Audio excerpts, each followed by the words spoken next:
नमस्ते प्यारे विद्यार्थियों, आप सबको स्टडी मैथ यूट्यूब चैनल में आप सबका हार्दिक स्वागत है और अभिनंदन। मैं लेकर आया हूं सामान्य गणित, जो बहुत ही आसान तरीके से, क्योंकि गणित के अंदर सामान्य गणित की अति आवश्यकता होती है और आपको सामान्य गणित आनी जरूरी है, इसके बिना गणित अधूरी है। तो चलिए आइए अपन शुरुआत करते हैं। आज सामान्य गणित के अंदर अभाज्य गुणनखंड के बारे में चर्चा करेंगे। तो आज की जो अपनी हेडिंग रहेगी वो रहेगी अभाज्य गुणनखंड। क्या रहेगी? अभाज्य गुणनखंड। तो अपन कुछ अभाज्य गुणनखंड के उदाहरणों को हल करेंगे, क्योंकि अक्सर बच्चों को अभाज्य गुणनखंड नहीं आता है। अगर आपको अभाज्य गुणनखंड नहीं आएगा तो आप भिन्नों की जोड़ और घटाव कैसे करोगे? क्योंकि जोड़ और घटाव करने के लिए लसअप चाहिए और लसअप अभाज्य गुणनखंड के बिना अपन नहीं निकाल सकते। तो चलिए आइए अपन आज कुछ दो उदाहरण आपके सामने आया है कि 100 का अभाज्य गुणनखंड कीजिए और 200 का अभाज्य गुणनखंड कीजिए। अपन बहुत ही आसान तरीके से इनको सरल करेंगे, क्योंकि अभाज्य गुणनखंड जिस दिन अपन सीख गए तो उस दिन अपन आसानी से किसी भी दो संख्याओं का या लसअप निकाल सकते हैं आसानी से। चलिए आइए 100 का अभाज्य गुणनखंड करने से पहले अपन को पता होना चाहिए कि अभाज्य गुणनखंड का चिन्ह कैसा होता है। तो सबसे बड़ी बात तो अक्सर ये होती है, कई बच्चों को ये पता ही नहीं है कि अभाज्य गुणनखंड का चिन्ह कैसा होता है। अभाज्य गुणनखंड का चिन्ह इसी प्रकार होता है। इसके अंदर दो खाने होते हैं। चलिए, एक छोटा खाना होता है, एक बड़ा खाना होता है। कल मैंने ये भी बताया था कि जब अभाज्य गुणनखंड के कुछ उदाहरण हल करवाए तब आपको ये बताया कि अभाज्य गुणनखंड के अंदर जब भी चिन्ह के अंदर संख्याओं को डालते हैं तो उदाहरण में जो संख्या दे रखी है उसको हमेशा बड़े खाने के अंदर लिखी जाती है। यहाँ 100 दे रखा है तो अपन ने भी यहाँ पे 100 डाल दिया। और दूसरा जो पहला छोटा खाना, इसमें हमेशा अभाज्य संख्याओं का भाग दिया जाता है। सबसे छोटी अभाज्य संख्या का सबसे पहले भाग देना है, अगर जाए तो, नहीं जाए तो दूसरी उससे बड़ी, चलते चलते बढ़ते क्रम में अपन को अभाज्य संख्याओं का भाग देते चलना है। और दूसरी बात, एक बात और ध्यान रखनी है कि अभाज्य संख्या के अंदर केवल अभाज्य संख्या का ही भाग जाएगा, अन्य कोई संख्या का भाग नहीं जाएगा। तो चलिए आइए, सबसे पहले 100 के अंदर क्या 2 का भाग जाता है, क्योंकि 2 सबसे छोटी अभाज्य संख्या है। 2 का भाग जाता है तो 2 का भाग दीजिए। कितनी बार जाएगा? 50 बार जाएगा। कितनी बार जाएगा?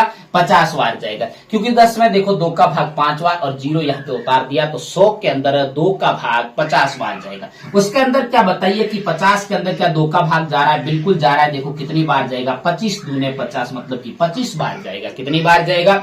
25 बार। फिर से क्या 2 का जा रहा है? नहीं जा रहा है। किसका जाएगा? 3 का भी नहीं जा रहा है। किसका जाएगा? 5 का जाएगा, क्योंकि 5 का भाग 25 में कितनी बार जाएगा? 5, और 5 एक अभाज्य संख्या है तो 5 में खुद स्वयं में 5 का एक बार। जब अभाज्य गुणनखंड में या अंतिम में 1 आ जाता है तो आपका अभाज्य गुणनखंड पूर्ण माना जाता है। अब अपना सत्य है या नहीं, इसका पता लगाने के लिए आप जांच भी कर सकते हो।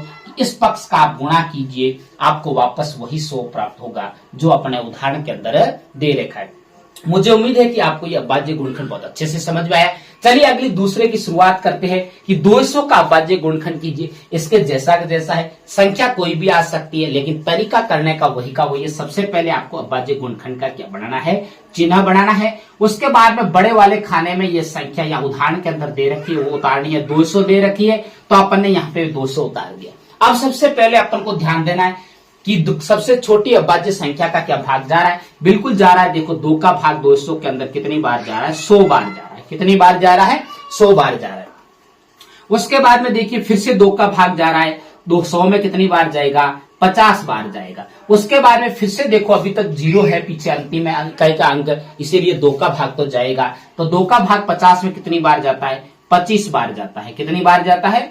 25 बार। आपको भाग देके, अगर छोटे छोटे बच्चे मेरे अगर वीडियो को देख रहे हैं तो आप भाग देके भी ऐसे कर सकते हो, जैसे कि ये 50 में 25 कैसे आया। इधर देखिए, क्योंकि अपन को हर तरीके से समझ में आना चाहिए किसी भी हालत में, क्योंकि जिस दिन गणित समझ में आ जाएगा सारा काम आसान हो जाएगा।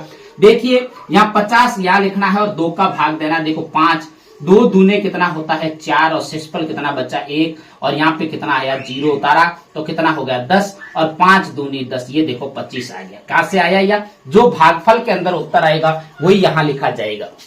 ऐसे आप भाग देके भी उत्तर ला सकते हो। अगर जिसको समझ में बिल्कुल नहीं आता, अगर बड़े बच्चे हो और आपको आसानी से समझ में आता है तो आप सीधा कर सकते हो, कोई दिक्कत नहीं। अब देखो 25 में किसका भाग जाएगा? 5 का जाएगा।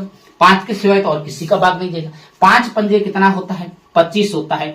अब देखिए, और 5 में 5 एक अभाज्य संख्या है और अभाज्य संख्या में केवल अभाज्य संख्या का ही भाग जाएगा। मुझे उम्मीद है कि आपको मेरे पढ़ाने का तरीका अगर अच्छा लगे तो मेरे चैनल को सब्सक्राइब करना और आगे अपने प्यारे प्यारे दोस्तों को शेयर करते रहना। तब तक मेरे स्टडी मैथ यूट्यूब चैनल पर बने रहे। नमस्ते।